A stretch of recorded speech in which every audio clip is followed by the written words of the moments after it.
All right, good evening. Whoops. Well, good evening, everyone. From cold Colorado to, I don't know how it is by you, but it's probably warmer. There by you, but anyway, my house is warm, so that's all I care about. I can just stay inside, do what I got to do.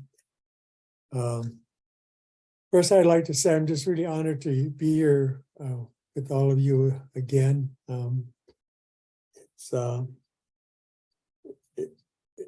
It's just amazing.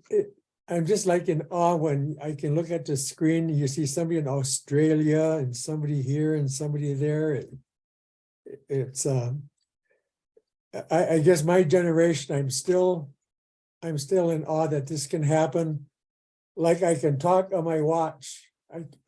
My kids got me one of Dick Tracy. Some of you don't even know who that is, but I can talk on my darn watch. I never thought in my lifetime I would I would see that, but here it is. Well, I'd like to do first is the elders, they always tell us that when people get together, what you should first do is take the time to connect with each other. In our language, that's easier to describe than it is in English, but what it means by connecting is we have a word and it's called netashniha. And what that word means is, I don't know if you've ever noticed, like when you look someone in the eye, your eye connects, shortly there's a feeling goes across. Then when that feeling goes across, you'll nod or acknowledge or smile. That's that feeling that we're talking about, connecting. And what the elders say is that feeling must be there for us to transfer information back and forth. I know sometimes we get in relationships that feeling is not there, and the other person will say, "You're not listening to me." They can tell that that connection's not there. Or our children, or sponsors, sponsors sometimes pretty good at that. And so how we do that is we do that using a plant. It's called sage, and it grows all over the United States. And what we do is we pick the leaves off this sage plant.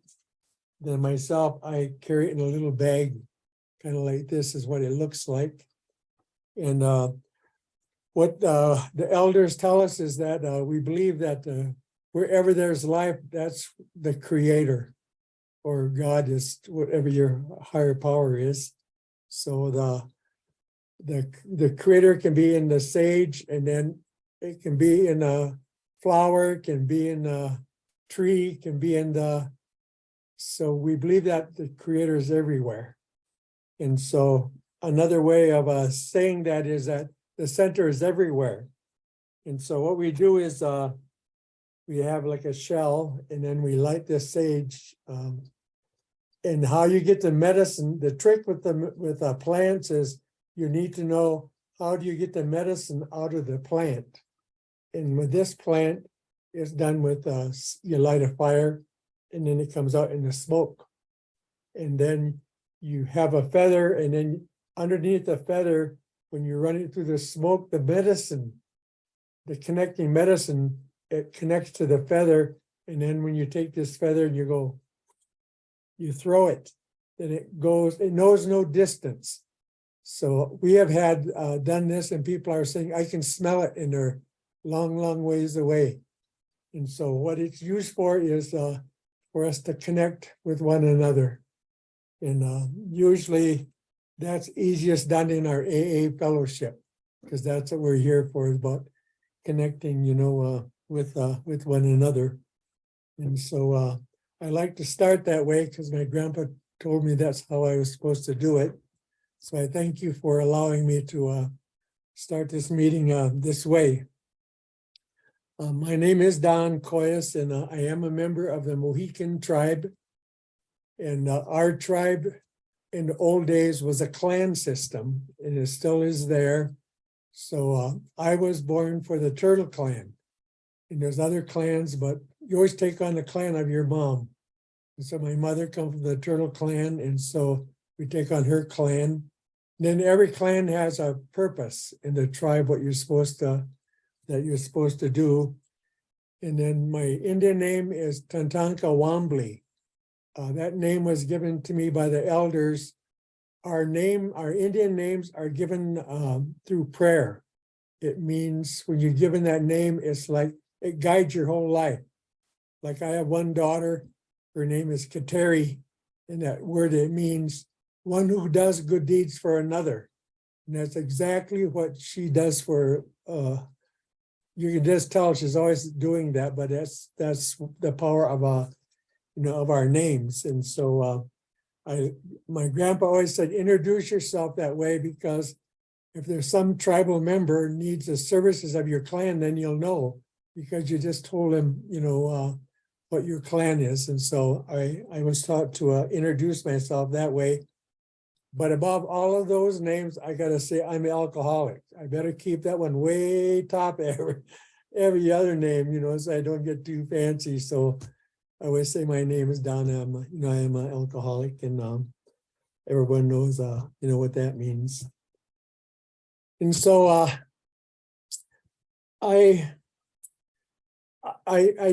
I'm quite sure tonight I'm not going to tell you anything that you don't already know, because what I know about all of this, I got from you. You were the guys that taught me how to do it. And so a few years ago, I was asked to work with a group of Alaskan youth in Fairbanks, Alaska. And so they flew them in from the villages, and I was to help them with leadership training. And so anyway, we did the first day and it went okay. And then when it was time to quit, I closed down the meeting, and one of the young men stood up and he said, all the eagles stand up. And so in Alaska, they have two major clans. They have a Raven clan and they have an Eagle clan. And so a number of the kids stood up, and then that young man, he told a story of what he heard me say that day. And then he sat down, and they all sat down, and then a young girl, she stood up, she said, all the ravens stand up. So the other kids stood up, and she gave a recap of what she heard that day. And that wasn't on the agenda. And so it was kind of a surprise to me. So that night I was having a dinner with a sponsor, and I said, that wasn't on the agenda. I said, what was that about? And she said, well, in the old days, she said, the kids were always taught to be quiet. When any guests were in town, they didn't talk. And she said what they did was, at the end of the day, they would tell that guest what they heard go on that day, because what they want you to know is that your words didn't fall to the ground. And I just was so touched with that to think these young guys are doing this from a long time ago, that they would, they was listening is what they were saying, that they was being respectful. And so they said, each of them, what they heard. And so I kind of mentioned that story because I guess in this next 50 minutes or so is I'm hopefully going to tell you that you're going to know that your words didn't fall to the ground. I listened from the very first meeting, and listened to what you said, and I was listening, and I had some of that. You guys kicked my rear end in some things in all different ways, but eventually I listened. I continued to listen today, and so I guess the only thing I'm going to do is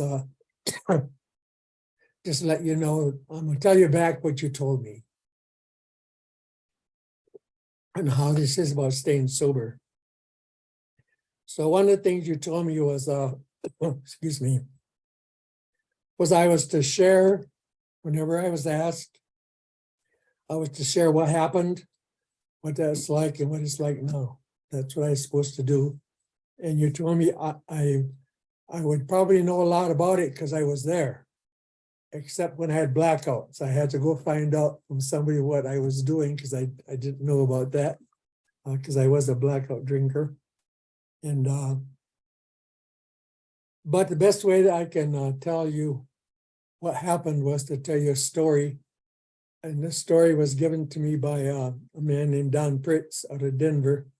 He was my sponsor, my second sponsor. And in our culture, it's like that young lady when she talked about the chicken and the eagle story when we first got in. She was saying, "I got this story from you." She doesn't make it up. And so this story I'm going to tell you, I got this from Don Pritz. I heard it as a first meeting I heard him speak at. And it just like hit me in the stomach. And so when he was done, I talked to him, and he said I could have this story. I could tell this story. And it tells a lot what happened. And it's a story about this boxing match. And then one corner, there was alcohol in the black trunks, and I'm in the other corner in the white trunks. And what they do in those matches is they save the very front row. They put a sign on there that says reserved. That's reserved for your family, because they want your family not to have no obstructions. They can see everything that's going on. So people started coming into the arena to watch the fight, and the referee called me and alcohol out there, and I don't know what there was about that alcohol, but that connectedness was there from the first time I looked in his eyes. I looked at his eyes, and that darn feeling was right there, and they touched me. And he was smiling, and I was smiling, and the referee was giving us instructions, hitting below the belt, and when I say break, break. And so first couple of rounds, I wasn't too bad. It was about boxing around. It wasn't too bad. But somewhere about the third round, I must have just ducked the wrong way, and he just really stung me a good one. And it hurt. And I was surprised that he could hit that hard. And so I kind of looked at him, and he said, "Oh, that was a lucky punch." He said, "You can whip me." And I knew on the inside, I knew he was telling me the truth. So then as a couple more rounds went on, pretty soon he was even hitting below the belt, and the referee wasn't saying nothing. And I kept moving. Pretty soon my eye got swelled shut, and my stomach was hurting. I was hurting pretty bad. And by the time round 7 was coming there, I said, I better get a plan together. This alcohol is whooping me pretty good. So I sat there thinking about a strategy, and I felt this tug on my arm, and I looked down there, and it's my son. And I looked at him, I says, "Well, what?" And he said, "Dad," he says, "Mom says to tell you, just come on down." He said, that alcohol is really hurting you bad. We don't want to watch it no more. I said, "Come on down, let's just all go home." And I looked at him, and I looked at the alcohol, and I felt that feeling to alcohol. And I could watch his lips. He could lip sync, "You can whip me." And I believed that, darn. I could read his lips. And so I looked at my son, and I said, "Listen," I said, "I want you to go back, sit down." And I said, "You tell your brothers and sisters to watch." I said, "I got some old Indian moves I'm going to make on alcohol. Nobody knows it." I said, "Go down there." I said, "You go watch your daddy, just one more round." So went out there, and bell rung, and I went out there, and the alcohol just kicked me in the head, and pretty soon I was right down on my stomach, on my hands and knees, and he was stomping on my head, and I couldn't wait for that bell to ring because I needed a break. He just really was hurting me pretty bad. So I went back to that chair, and I sit down there, and I was just really trying to think of some moves, something I could do to whip this alcohol. And while I'm sitting there, I felt this little tug on my arm again. And I looked down there, and this time it's my young daughter. And her little lip is quivering, and her little brown face. And I looked at her, and I says, "What?" And she said, "Dad," she says, "Mom says to tell you we're going to go. We're not staying no more." She just was pleading. She says, "Please, Daddy, please, please, please, please, come on down. Let's us all go." And I looked at her, and I looked at alcohol, and I said, you go tell your brothers and sisters. I said, one more round. I says, you just watch. I said, I'm gonna make my moves. And so she cried and she was going back to sitting down, and I got out there, and that alcohol just put me right on my stomach, just kicking me in the head and pounding me and doing whatever it wanted. And I wasn't watching my family to see, but when I looked over there, they was gone. The whole front row was empty. They couldn't watch it no more, you know. And so I had this moment of clarity, and I said, you know something, this alcohol has been lying. It can whip you. And so I left that arena, and I got up the next morning, and I was thinking, I said, you know, you really shouldn't have been in the arena. You wasn't in good shape. And I said, you don't eat good.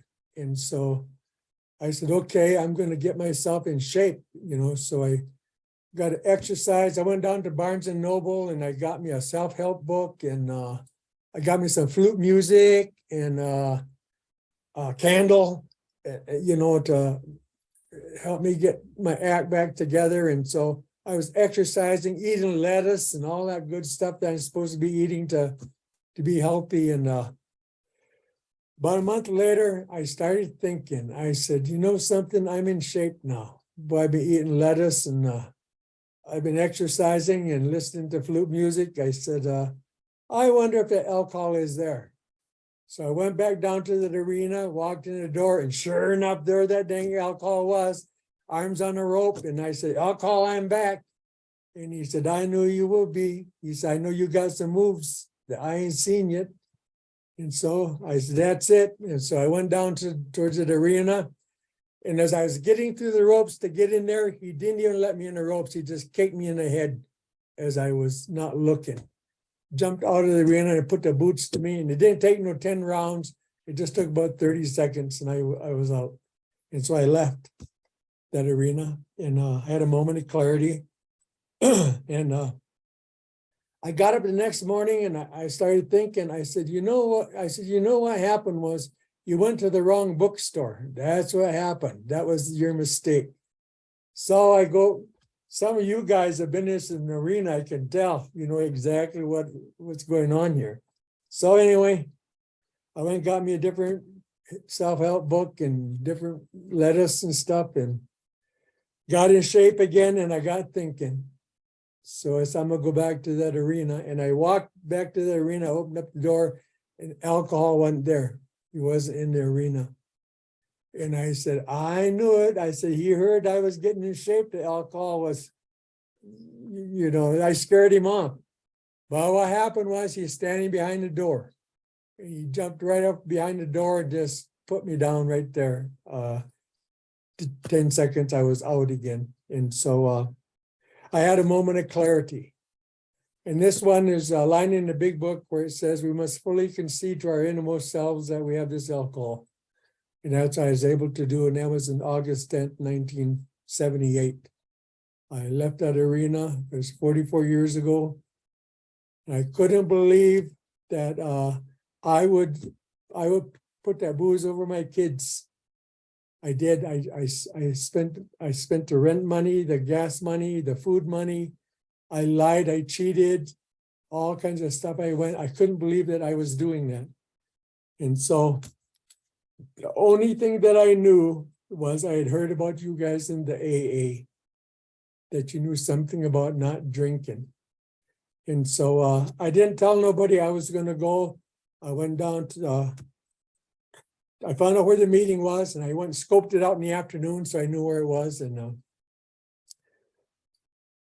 in Colorado Springs, where I live, they got this street called Tejon Street. It's a very wide street, so the cars park diagonal, not parallel. And so I went down there a little before the meeting, and there was one slot right in front of that door to that meeting. And I said, oh, it must be a sign from God. So I said, I'm going to drive around the block one time, and if that meeting slot's empty, that's a sign I'm supposed to go in there. And so I drove around the block, and everybody's parking on the other side of the street. That slot was empty. So I stopped my car, and I said, okay, I said, just to be doubly sure, I'm gonna go around that block just one more time. And if that slot is there, it's a sign from God I'm supposed to go in there. So I went around that block and I had my 1 foot on the brake, 1 on the gas pedal, and I went just slow as that dang old car I had would go. And sure enough, I come around there and that slot was there. So I parked in there and I walked upstairs I heard the noise where the meeting was, and I thought I'm just going to peek in there to see what was going on, and I peeked around that corner and I looked in there and I said, oh my God, is this all white guys in there? I said, what the hell is a white guy going to show me about nothing? I didn't know until I worked the steps. I was pretty prejudiced, but at the time I didn't really know that because I come from a reservation. There's all kind of stuff went on, And so I started to leave, and that meeting had something, they called it a greeter. And I guess the best way I could describe what happened there was, it's like he had a shepherd's hook and he hooked around my neck and he slapped a cup of coffee in my hand. He went whoosh, and I was sitting in that darn table by all those white guys. And so I was too scared to leave.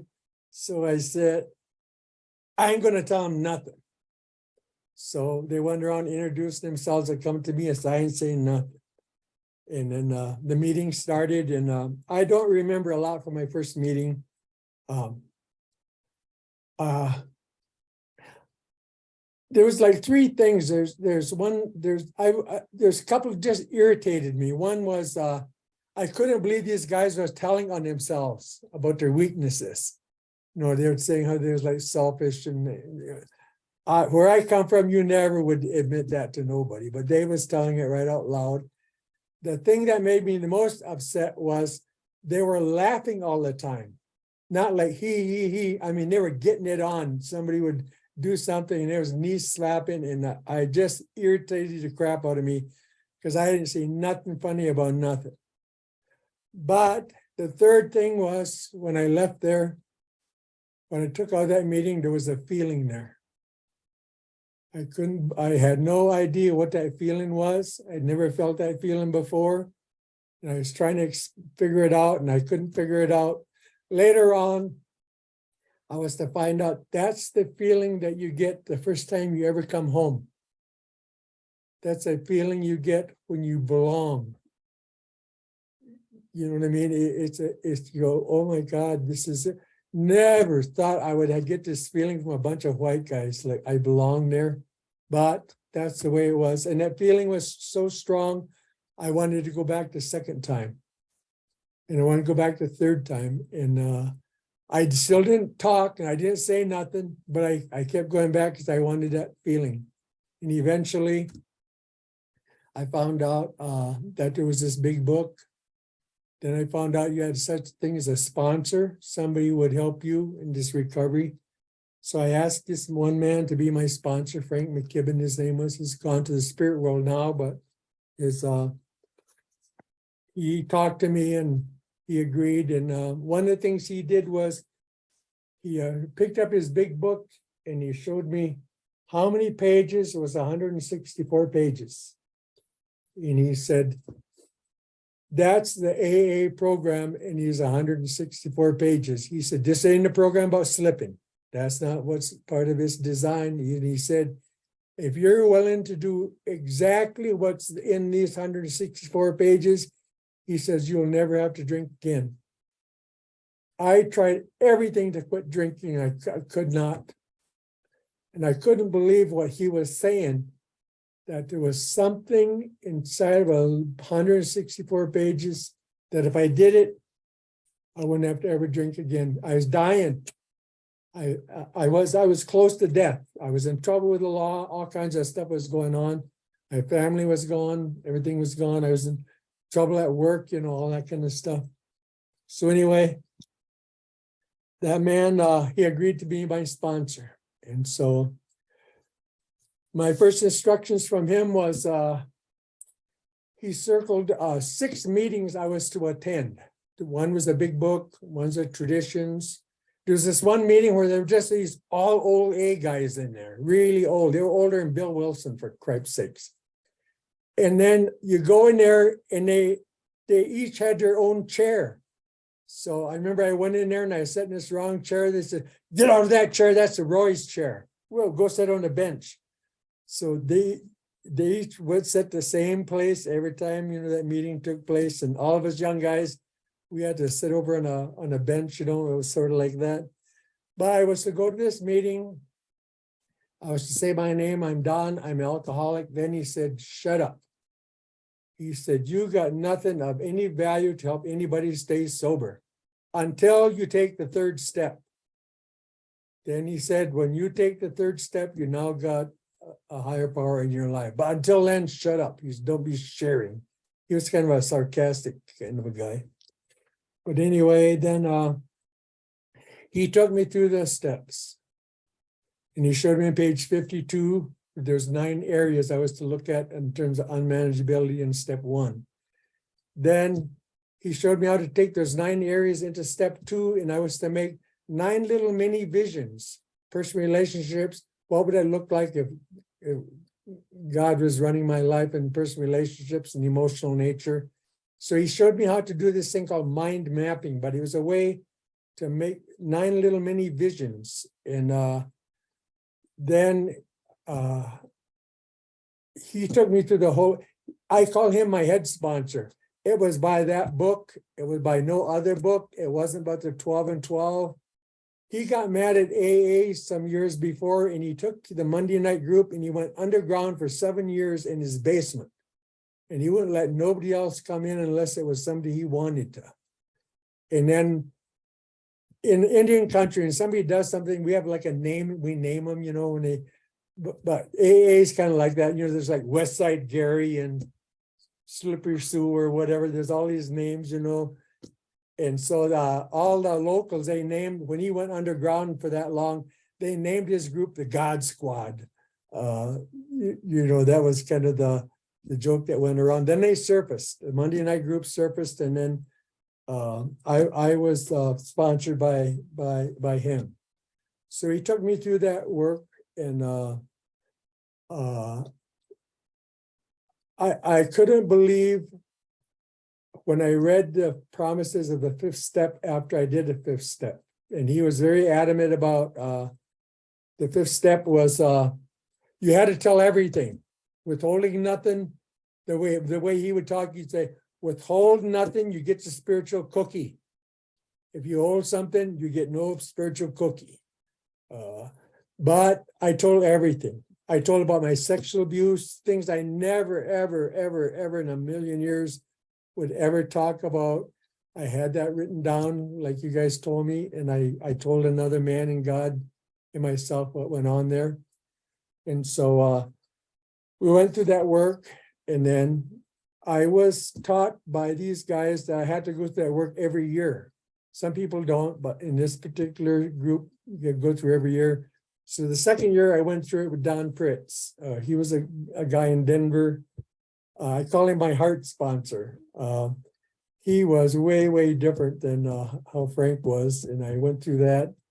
And so then I was about a little over 3 years sober, and I started to go crazy.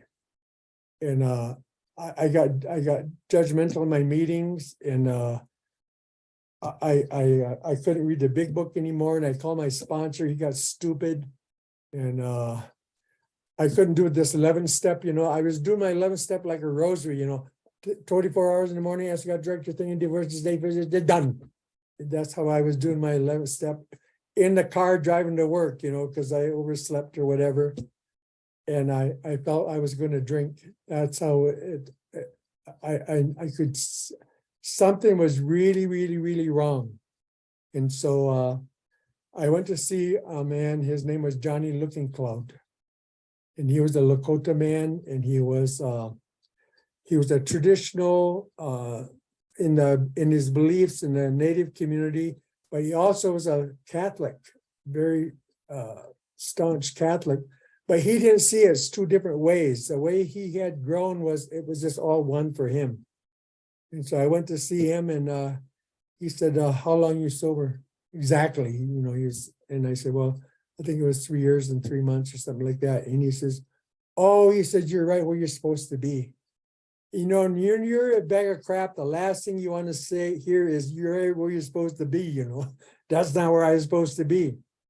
So he said, we watched you when you come in. He said, most of us thought you wouldn't make it. He said, the way that you were, he said, we didn't think you would last very long, but he said, here you are, you're sober. And he said,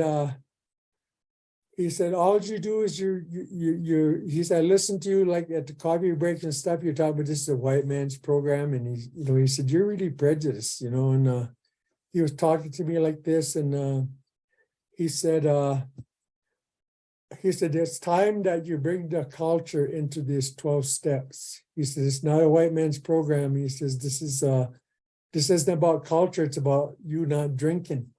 That's what it's about. And so he took a stick and he drew a circle in the ground. We were sitting in his backyard, and he said, you have left all the ways that your grandpa taught you.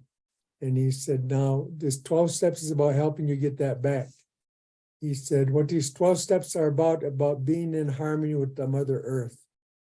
And he said, when you started drinking, he said, you went way out in space and you was lost. And he said, when you do the principle, admit, step 1, honestly, he says, stops you drifting. And he said, these 12 steps are 12 gentle ways to bring you back to your culture, to bring you back to be in harmony with the Mother Earth. He said, that's what it's about. And when he started talking like that, I was starting to listen to him because it was like something inside of me, was in favor of what he was saying. And so he said, everything in the Creator's universe, Earth, has a cycle to it. Everything is cycles, there's seasons, there's systems, rotations, run by an intelligent system. And he said, the cycle of a human being is 4 years. And he said, that's true in sobriety. He said, your first year of sobriety, you just bud. You just got little buds. You don't know what the hell you're doing, but little buds are forming. And people, the older ones, they'll say, they know you're budding. They say, keep coming back, but they don't tell you. Then the second year, those buds unfold and you kind of get a shape now about what sobriety is about. Then he said the third year, he said, now that's when there's like harvest and nuts and fruits from a tree, it's just everybody taking your picture and their foliage is out there. And you just say, I want it to be like this forever, I ever arrived. I know what AA is about. Then he said, as the seasons come along, he said, then pretty soon the wind changes a little bit, gust of wind comes along. And he said, a few leaves fall off. And you say, oh, that's no big deal. I got lots of leaves. Week or so goes by, temperature changes a little bit, gust of wind comes by and blows about half of them away. Now you're getting spiritual. You say, oh, I better go to more meetings here. And I think I better read my book and check in with my sponsor a little bit better, and then a couple more weeks go by and a gust of wind comes along, blows about 3/4 of the leaves away. But the only spiritual thing you can think to say is like, shit, because the rest of the leaves is going too. Whatever it is, it don't matter what you do, it ain't staying. And he said, during this 3rd to 4th year, he said, it's a winter time. And he said, during the winter time, there's 3 questions you can't answer. One is, why am I? You don't know your purpose. One is, who am I? You don't know your identity. Where am I going? You have no idea. And so he said, when you can't answer those questions, your group sucks, your sponsor's stupid, you can't do nothing. He said, you're just in wintertime. That's the way sobriety is. And he says, it'll happen again years 7 to 8. It'll happen again 11 to 12. It'll happen again 15 to 16. Then he says, when you get to be 16, as he said, that one is different. He said, because what happens is you travel through space to another set of 16 years. And he said, that one can kind of be dangerous if you don't know that you're making that move, because you get depressed, you do dumb things, the way he described it. I eventually I made a video. There's one on YouTube. It's called Seasons of Recovery. So I'm not going to go into the more details, but check it out and it'll explain, all these seasons. But I was driving back home and I started to cry. And I thought I was doing something wrong. I didn't know about seasons. I thought, because I said shit and God in the same sentence, God says, okay, take your program away. That's how I thought. But what I've learned about AA is there's like this wisdom cloud. You come into your first year sobriety, and that cloud tells you some things that you need to know to make it through that year. And you kind of think you know everything, but you don't. And I see why my sponsor says you got to go through the steps again, that puts you under that cloud again. So the next time you go through this, it tells you some other things that you might have missed, that first year. And then I found out by the time you're 14 or 15, it's telling you some other stuff that you had no idea what the hell that would have been about in your second year anyway. And then when you're 30 years sober, it's still telling you things. That's just kind of the way, that it is. And so I found out that this program, same steps, no changing in the words, don't have to change the big book, and it tells you the next things that you need to know from that wisdom cloud. It's just amazing to see how that is. So then Johnny Looking Cloud, here's the one that took me through he started speaking about circles and cycles. Then the next thing he had me do is he had me put the 12 steps in a circle. He said, because he said inside of a salmon is a blueprint that tells the salmon everything it's supposed to do. It's written that salmon knows to go hang out in the ocean 4 years. At the end of 4 years, it knows to come back to the darn river where it was born. It knows it's got to do that. It searches for that. Then it's got to watch out for the bears. It swims up the river and it lays its eggs and it dies. And then it's the cycle of life. And so what he always told me was, he says, you had that blueprint too. And he said, in your blueprint is these 12 principles of AA. The only thing is you don't have to do them because you've been made choice. So if you want to lie, go ahead.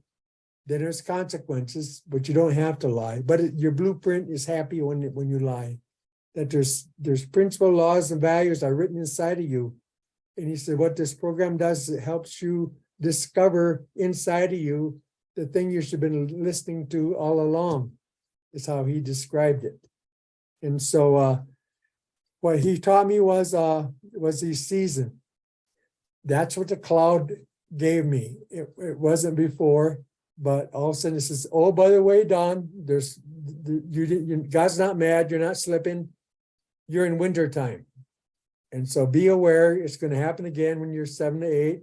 You're going to go through this thing, even knowing it.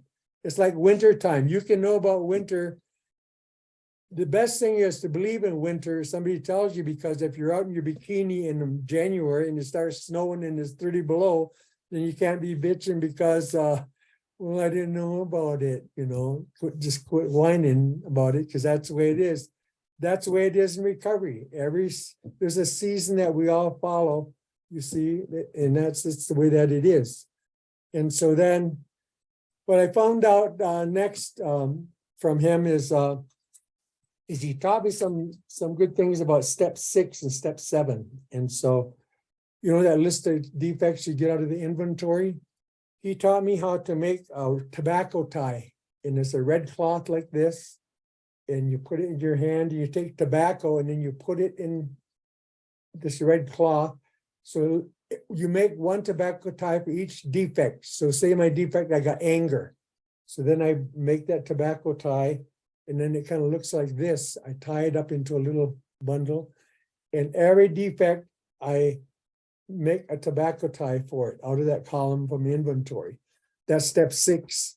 So as I'm putting that in there, I'm willing to let go of that defect, to have it taken away. And I make the next one, I make the next one.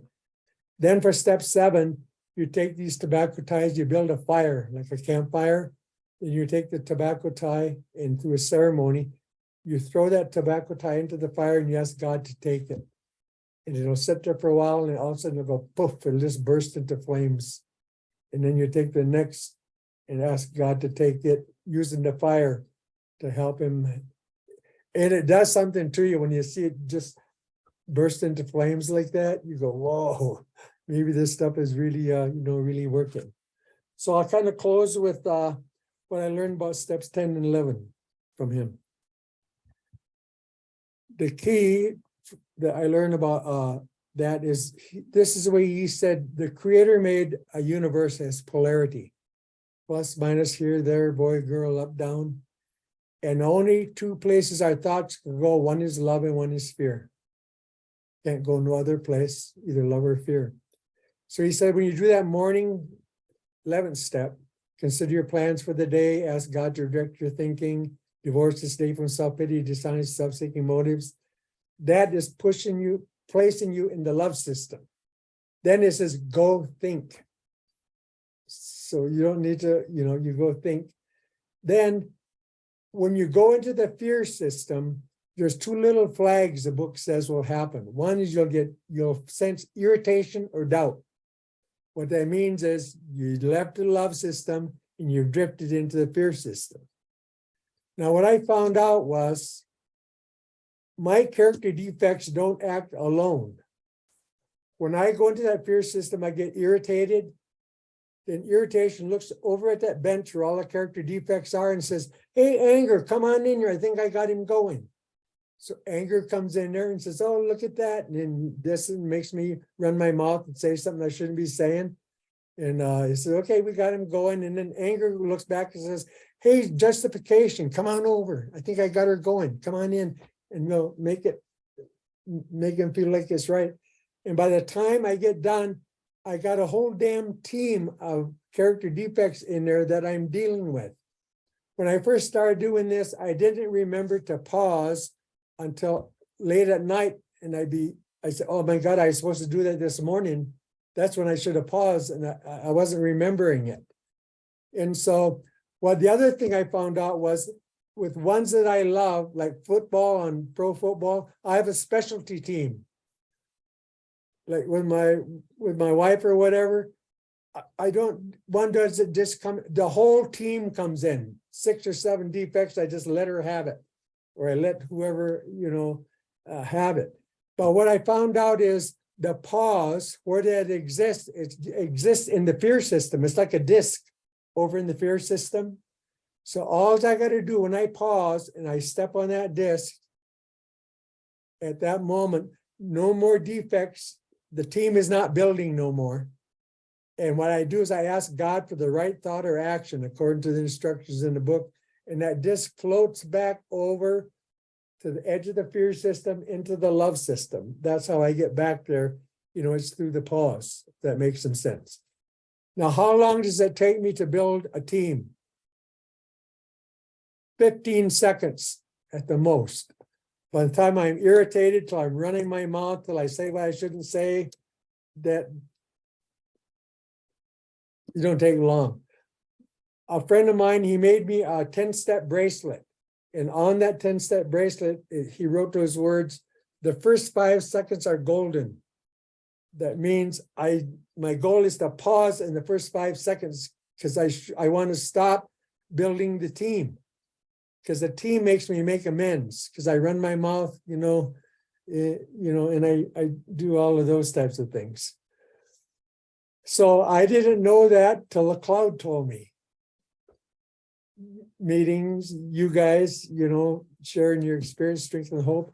I thought character defects I thought just anger worked alone. Anger just don't work alone. It's got a buddy system. It calls in these people. And since I've been doing that practice, I got this bracelet and I snap it, when it's like a practice thing that I do. And I feel myself irritated or doubtful. I snap that bracelet and it reminds me, pause, stop. Pause is stop your self-talk. How do you stop your self-talk? In your self-talk, you tell yourself, shut up. Shut up. and maybe you can add other words more meaningful to your person, so you know that you might listen a little bit better. And so that's what I've learned from you guys. There's nothing new. I'm going to the work again right now, and I'm doing it a little bit different than I've done it before. And to tell you the truth, it's just kicking my ass is what it's doing.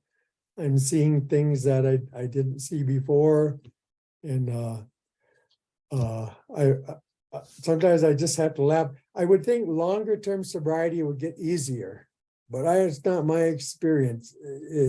It's not necessarily easier. It's sort of like Johnny Looking Cloud. He had this table on his window, and they're in Colorado. They got these river rocks. They're flat and they're round, and so he'd paint white on one side, black on the other. And one day I asked him about what that was, and he said, "Well, when I first went through the work," he said, "I turned over the big rocks from black to white, and I thought I got them all." Then he said, "The next time I went through the work, what I found out, the smaller rocks are now my big rocks." He said, "And man, those mothers are hard to find sometimes, because you know, I got rationalized, and I mean them, and I think that's what happened to me going through the work this time. I found these little rocks. I was thinking, why the hell did you even go through it? You was happy. Why did you want to step into this 12-step and mess everything up again? But I know how that is. That's what I've agreed to do. When I finished that first 5/5 step, I made a promise to myself that these 12 steps would be my way of life. And if somebody gave me something fancy to do, like 7 habits of this, if I could not reconcile it in those 12 steps, I wouldn't do it. I would say the 12 steps, they taught me my culture. The things I know about ceremonies, the 12 steps taught me what that means. It showed me the spiritual ties back, to what all that is. So now I understand the culture, thanks to the 12 steps, and, thanks to you guys. And so I just want to thank you for allowing me to share back what you taught me. I don't think there's anything new. Maybe some of you let the team build. That might be a helpful one. Pause as to what the key is. Pause quickly to do that. So with that, I'll just close. I want to say thank you very much for allowing me to share with all of you today.